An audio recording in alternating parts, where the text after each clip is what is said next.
Olivia Cooke, the talented British actress known for her captivating performances in high-profile series and films, has recently shared a deeply personal and raw account of her mental health battles that have shadowed her rise to fame. At just 32 years old, Olivia has become a household name, gracing screens in projects like the epic fantasy drama House of the Dragon, where she embodies the complex character of Alison Hightower with a nuance that has earned her widespread acclaim. Yet, behind the glamour and the accolades lies a story of vulnerability, resilience, and the quiet struggles that many in the entertainment industry face but few dare to voice. In a candid conversation that peels back the layers of her public persona, Olivia opens up about a devastating mental breakdown she endured at the tender age of 22, a time when the pressures of a burgeoning career collided with the harsh realities of personal upheaval.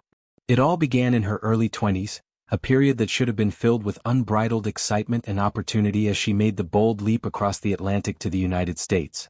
Leaving behind the familiar streets of Oldham, Greater Manchester, where she was raised in a modest former council house by her sales representative mother, Lindsay Wilde, and her retired police officer father, John Cooke, Olivia chased her dreams with the fervor of youth.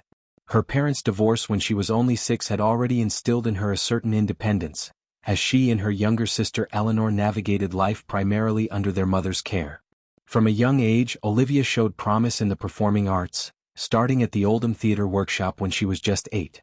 By her teenage years, she had signed with an agent and begun appearing in a string of television shows, culminating in her breakout role in Steven Spielberg's science fiction blockbuster Ready Player One. But the move to America, intended as a gateway to greater success, instead triggered a cascade of emotional turmoil that Olivia describes as her darkest hour. The onset was swift and unrelenting. Panic attacks every day for 3 weeks, she recalls, her voice steady now but laced with the echo of that terror. These weren't fleeting moments of anxiety but full-bodied assaults that left her gasping for air, her mind racing in loops she couldn't escape. What followed was even more insidious. A 3-year battle with obsessive-compulsive disorder, OCD, and intrusive thoughts that infiltrated every corner of her consciousness. "I wouldn't wish it on my worst enemy," Olivia confesses, painting a vivid picture of the internal torment. "It was like you're being tortured from within." The thoughts, unwanted, repetitive, and vicious, whittled away at her sense of self, making even the simplest tasks feel like insurmountable hurdles. She suffered in silence for years, a common thread among those in high-stakes professions where vulnerability is often seen as a liability. The isolation was profound. Far from her family and the support network she knew back home, Olivia felt adrift in a sea of ambition and expectation. In the midst of this storm, acting became her sanctuary. Projects like the psychological thriller series Bates Motel provided a temporary reprieve. "Between action and cut, that was like heaven," she explains, highlighting how the structured world of a film set allowed her to step outside herself, to inhabit characters whose pain she could control and release on command. It was a double-edged sword, of course. Work demanded her presence even when her mind screamed for respite, but it also kept her tethered to purpose. Olivia's working-class roots in Oldham, a northern English town known for its grit and community spirit, played a crucial role in her endurance. She reflects on how her background forged a resilience that propelled her forward, yet it also underscored the inequities baked into the industry. "You have to work twice as hard just to have that door opened for you," she asserts, her words carrying the weight of lived experience.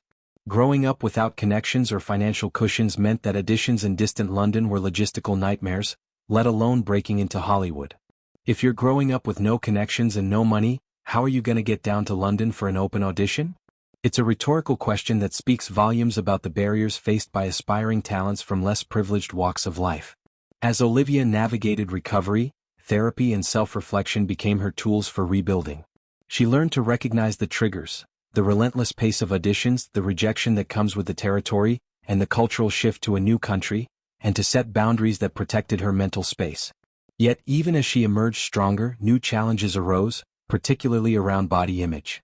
The entertainment world, with its unforgiving lens on physical appearance, amplified insecurities that many women grapple with universally. Olivia's recent role in the Prime Video series The Girlfriend, where she portrays Cherry, a cunning social climber who discards her morals and wardrobe to ensnare a wealthy heir, pushed these issues to the forefront. The character's arc involves steamy, exposed intimate scenes that required Olivia to bear more than just her skin.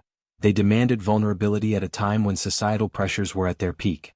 The global surge in popularity of weight loss drugs like Ozempic had already permeated the industry, creating an environment where endlessly shrinking bodies became the unspoken standard. Olivia felt the sting acutely during filming. It's so hard not to feel insecure when only yourself and your partner and your doctor see you like that, she admits, referring to the privacy of her own body in contrast to the hyper-scrutinized forms around her. One particularly grueling day stands out.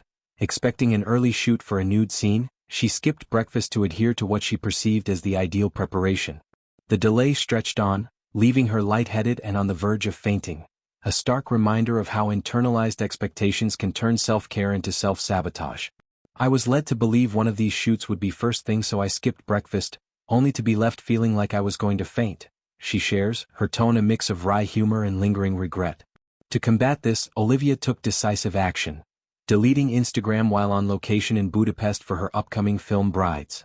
The social media detox has been liberating, she says, freeing her from the constant barrage of curated perfection. To not be inundated with endlessly shrinking bodies has been a relief.